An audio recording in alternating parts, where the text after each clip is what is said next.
Perhaps you think that fishes were always fishes, and never lived anywhere except in the water. But if you went to Australia and talked to the black people in the sandy desert, in the center of the country, you would learn something quite different. They would tell you that long, long ago you would have met fishes on the land, wandering from place to place and hunting all sorts of animals. And if you consider how fishes are made, you will understand how difficult this must have been, and how clever they were to do it. Indeed, so clever were they that they might have been hunting still if a terrible thing had not happened. One day the whole fish tribe came back very tired from a hunting expedition, and looked about for a nice cool spot in which to pitch their camp. It was very hot, and they thought that they could not find a more comfortable place than under the branches of a large tree which grew by the bank of a river. So they made their fire to cook some food right on the edge of a steep bank, which had a deep pool of water lying beneath it at the bottom. While the food was cooking, they all stretched themselves lazily out under the tree, and were just dropping off to sleep when a big black cloud, which they had never noticed, spread over the sun, and heavy drops of rain began to fall, so that the fire was almost put out. And that, you know, is a very serious thing in savage countries where they have no matches, for it is very hard to light it again.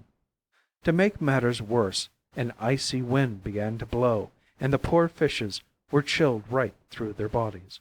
"This will never do," said Thuggai, the oldest of the fish tribe. "We shall die of cold unless we can light the fire again." And he bade his sons rub 2 sticks together in the hope of kindling a flame.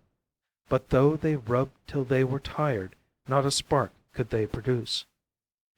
"Let me try," cried Birnuga, the bony fish, but he had no better luck, and no more had Kumbal, the bream, nor any of the rest. "It is no use," exclaimed Thuggai at last. "The wood is too wet. We must just sit and wait till the sun comes out again and dries it." Then a very little fish indeed, not more than 4 inches long, and the youngest of the tribe, bowed himself before Thuggai, saying, "Ask my father, Gudu, the cod, to light the fire. He is skilled in magic more than most fishes." So Thuggai asked him, and Gudu stripped some pieces of bark off a tree and placed them on top of the smoldering ashes. Then he knelt by the side of the fire and blew at it for a long time, till slowly the feeble red glow became a little stronger, and the edges of the bark showed signs of curling up. When the rest of the tribe saw this, they pressed close, keeping their backs towards the piercing wind. But Gudu told them they must go to the other side, as he wanted the wind to fan his fire. By and by the spark grew into a flame, and a merry crackling was heard. "More wood!" cried Gudu, and they all ran and gathered wood and heaped it on the flames, which leapt and roared and sputtered. "We shall soon be warm now," said the people one to another. "Truly Gudu is great," and they crowded round again, closer and closer. Suddenly, with a shriek, a blast of wind swept down from the hills and blew the fire out towards them. They sprang back hurriedly, quite forgetting where they stood, and all fell down the bank, each tumbling over the other, till they rolled into the pool that lay below. Oh, how cold it was in that dark water, on which the sun never shone! Then, in an instant, they felt warm again, for the fire, driven by the strong wind, had followed them right down to the bottom of the pool, where it burned as brightly as ever.